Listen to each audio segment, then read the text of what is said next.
రాష్ట్రంలో యూరియా కొరతకు కేంద్ర ప్రభుత్వమే కారణమని మంత్రి శ్రీహరి విమర్శించారు. సరిపడి యూరియా పంపకుండా కేంద్రం తాత్సారం చేస్తుందన్నారు.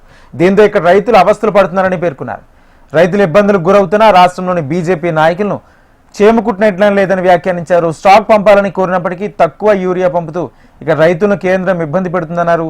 బీసీలకు రిజర్వేషన్లు ఇచ్చి తీరుతామంటూ మంత్రి శ్రీహరి స్పష్టం చేశారు. 50 నుంచి 60 సార్లు ప్రతి సంక్షేమం మీద ఎరువుల కోసం కూడా ప్రతిసారి పోవడం కలవడం జరిగింది. మాక్సిమం ఇస్తా ఉన్నాం. ఈసారి పంట దిగుబడి చూస్తే పంట ఎక్కువ వేయటం, దాంట్లో రైతులను కొంత ఎక్కడ మళ్ళీ దొరుకుతలేదని చెప్పేసి సాగు పెట్టుకోవడం అనే కారణాలతో పాటు కొంత మనకు తక్కువగా ఇవ్వడం వల్ల జరిగేటువంటి ఈ మిస్టేక్ ఇది. దీన్ని కూడా ప్రజలు గ్రహిస్తా ఉన్నారు. ఖచ్చితంగా మనం ఎక్కడన్నా ఇచ్చిన ఎరువుల్ని ఇక్కడ ఇవ్వకుండా పంచకుండా ఆపితే మన పొరపాటు. ఇవ్వమని ప్రతిరోజు అడుగుతా ఉన్నాం. మా మంత్రి గారు కూడా తుమ్మల నాగేశ్వరరావు కూడా ఇప్పటికీ 4 సార్లు పోయి అడిగి రావడం జరిగింది. ముఖ్యమంత్రి గారు కూడా అడగడం జరిగింది. సాధ్యమైనంత వరకు కొంత బయటికి వేయగలిగే ఇంకొంత అవసరం కూడా ఉంది. ఈ విషయం కూడా ఖచ్చితంగా వేదిక మీద తెలియజేస్తామన్నాం.